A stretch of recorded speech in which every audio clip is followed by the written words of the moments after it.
Alrighty, here's the final underhood plus T stuff that happened. Since the last video, it's been finished. Starts right up, fries the tire. I'd love a locking rear for this thing, but they're kind of hard to find. So I'm just going to leave it the way it is for now. It's a great daily driver so far. It's got great power. And everything was done using spare parts laying around. So it's not exactly the prettiest, but it works great. Function over form. So from the last video, the first thing you're going to want to do is retension your alternator, which is a 10mm bolt in the tensioner. Right there. That tensions it. And then you tighten up the front nut, which is in 13mm. Then you go ahead and put on your manifold and turbo. These are all 13mm, and make sure to use the washers. I mean, I guess you don't have to, but you should. The turbo I had was already on the manifold because I'd used it previously. Just make sure it's right. And then you hook up your oil feed and return. The feed right here, this is just some, I believe, 3/8 ID hydraulic hose for oil, and that goes into the T-fitting, which you've seen in the previous video in the front there. Also, don't forget your oil filter at this point. And then the oil return comes off of the bottom of the turbo and goes into your oil return fitting that we drilled and put in the block. That covers the oil. The coolant lines you put back in your radiator, or intercooler and radiator. I just used brackets I had laying around. These are from a 740 turbo, I believe. I just made little diving boards on the bottom out of some flat stock I had. Can we see them? That just support the bottom. I just pop riveted them in. They're just little tabs that stick out beyond the radiator support that the intercooler radiator can sit on. So you put back in your intercooler, your radiator, hook up your transmission lines. I'm using the stock setup for now. I'm going to be using a transcooler. I like to hang those in the front here, up behind the grill. So I'll probably do that and just use some compression fittings, zip them off down back here somewhere, put some compression fittings in and bend fresh lines up, and then I shoot it out in the front here. Then for the cooling, you use, this is a 740 or 940 coolant reservoir or tank hose. This goes to the radiator right there. And then the T-fitting comes off, and I just used some brake line, hard brake line, flared the ends, and extended it to where I needed to for the coolant lines on the turbo, and just used a little section of hose, clamped everything together, but double flared. And for the other hose, this is the lower radiator hose. This also is from 740-940 turbo. It has the T in it as well. And just bent a section of 90 brake line, hard brake line again, flared it on both ends and hooked it up. The fan is from an 850. Just requires some modification to fit. It's been trimmed on both sides, and also the depth has been trimmed inwards. Let me get a ruler here. Take a walk through the garage.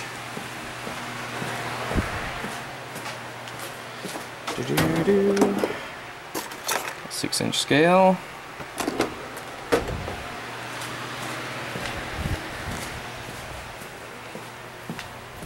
The depth of the shroud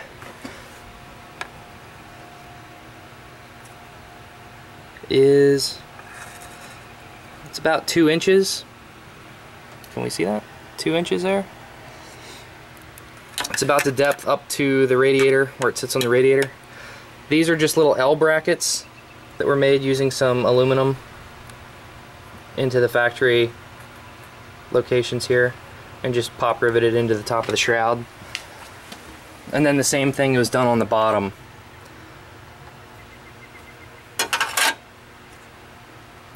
This belt, let's see if the part number's on the belt. Right there's the part number. It's upside down.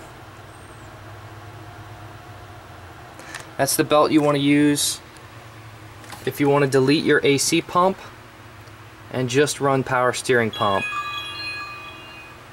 That then hooks and grabs the second groove in the crank pulley, and then you just drop one belt for the alternator. There's a couple ways you could do that. You could leave your two or your one here and just get a longer one to hook up for power steering. I just always do it with two.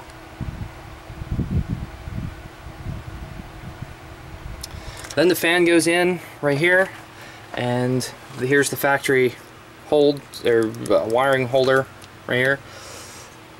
This runs over here, down and into a relay right here. Both of the accessory 12 volts or the key 12 volts and the constant 12 volts section. Well, how do I have this? The 12 volt for the power for the fan goes directly to the battery here. The high speed is hooked up on the high speed by the motor wire of the motor. There's two wires.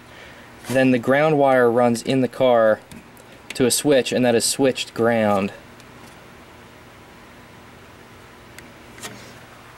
The intercooler piping I use, this is factory 740 intercooler piping, this green piece. This piece I had been previously cut for another project, so that's why I had to use this metal section. Just use some 2 1/4 or 2 1/4, I think 2 1/2 inch pipe, and just welded some beads around it so that the clamps could grab it and it wouldn't slip out. The intake for the turbo is hooked up. This is using a 135 bend cut up with mass airflow sensor hooked up. Here's where the mass airflow wire, rerouting wire goes. It's routed around the back of the car, or the back of the firewall here, comes around under the strut, tower sheet metal, and then goes in right down there into the mass airflow sensor. That's an 016 last 3 digits MAF for LH 2.4. Fancy new Spectre air filter, great quality. The downpipe, this was a factory 740 downpipe, or 940 I believe. I cut and sectioned out roughly, it was either a 1/2 inch, 3/4 inch, I think it was closer to 3/4 of an inch, sectioned out a straight piece, butted it up close and welded it together. It gave me the clearance I need. It doesn't rattle or bang or anything. And then this is the oxygen sensor wire, zip tied to the oil return line and put in the factory little holder right there, down there, to keep it off the exhaust. This side of the intercooler piping is another 135 bend and some T-bolt clamps. I just, again, used stuff I had laying around. This piece of pipe was a section of 740 pipe, intercooler piping, the intake. It had the nipple already on it for the intake air, or idle air control motor. So I just used that. It was already cut up for some reason and stuck that in here with a 90. And then you reused the factory hose here, and that has my IAC hooked up. The EGR fitting had twisted off. This car was an EGR car. So when I was taking apart the manifold, the EGR tube that went into the back of the manifold had twisted off with the fitting.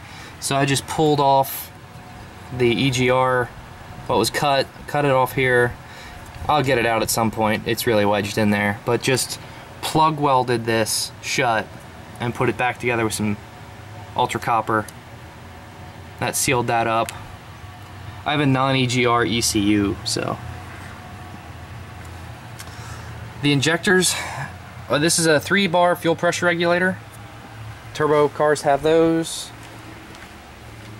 I used 850 turbo injectors. They're orange in color. To get these in is 3 10mm bolts. Come back over here. The fuel rail comes off 10mm bolt here, 10mm bolt here, and 10mm bolt here. There's a ground under this one and a ground wire under this one. Don't lose those. Then the fuel pressure regulator again is two 10mm bolts right here, and it's O-ringed in like a fuel injector right there, and you have to take off this flat blade clamp. That all pops off. Do get new fuel injector O-rings. They're cheap. It's good insurance. You don't want leaks. You don't want vacuum leaks, fuel leaks. Put those all in, make sure everything's good and snug. When the injectors are seated, the rail will sit down nice and flush, and the tabs here will line up and sit down against the little pedestals on the intake. Tighten everything back up. When you go to start the car, just cycle the key a few times, prime the pump, let the relay click off, prime it again, build fuel pressure back up so the car will start, since you drain all the pressure and fuel out of the rail when you pull the injectors.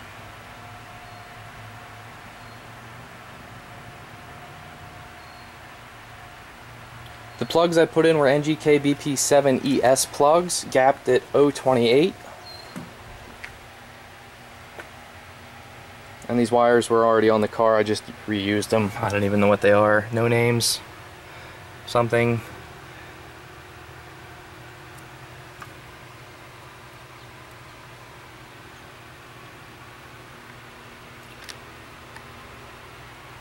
So that is the underhood setup.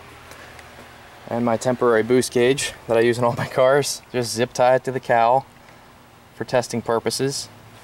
The ECU in these cars, I can get the door open, and it's locked, I don't know why, door always sticks. The ECU is behind this kick panel right here. It's held in on the top and bottom with two Torx screws. They are 30 Torx, top and bottom. And then you can flip the little lever and pull the wiring harness out of the ECU, and then plug in your new one, put it back in. I used a 954 ECU, the last 3 digits. The EZK lives under this thing here, this carpety thing. It's back up under there. That has a weird spring clip on it. You just got to kind of push it in and pull it out, and then pry open the little dingus, and it lets you get the EZK out. For that, I used Goldbox, or you can use any turbo EZK. Actually, I used a 940 turbo EZK. Same route with that, you undo the clip and pull the hot wiring harness out. Plug the new one in, put that one back in, put all your stuff back up. These are just held in with little half-turn push plastic screws. The fan wiring is over here.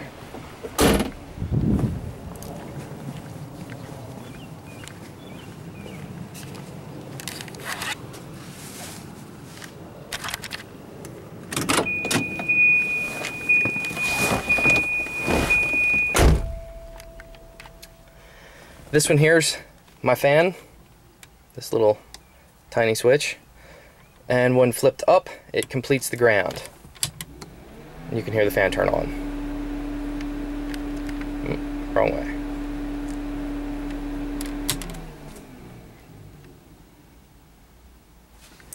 My fuel pressure or fuel level gauge doesn't work. I'm gonna have to look into that.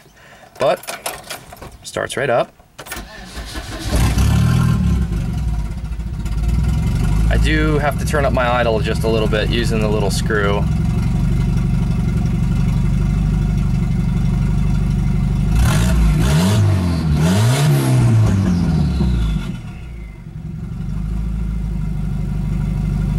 But it runs.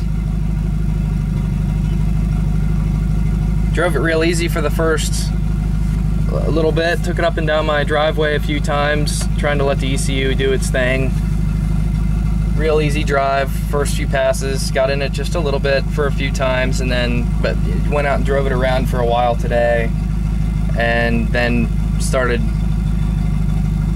abusing, I guess you could say, having fun with it. It absolutely incinerates the one tire.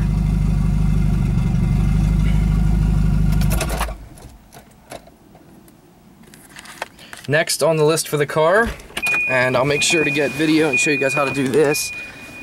Cutting springs, it's just insanely high. I like the car to sit more like my 242 over there. These are 850 wheels, and my dad and I are going to cut the centers out and move the center in so I can get a nice dish on these. I'm going to weld them back up. I'll get some video on that also. So we're going to lop the springs. I'll probably take something like 3.5 coils out and see where we're at. But I'll make sure to show you how to do that, what I'd use to do it. The safe way to do it instead of just reaching up there with a cutoff wheel. If you guys have any questions, let me know, and I'll see if I can either show you or talk you through it.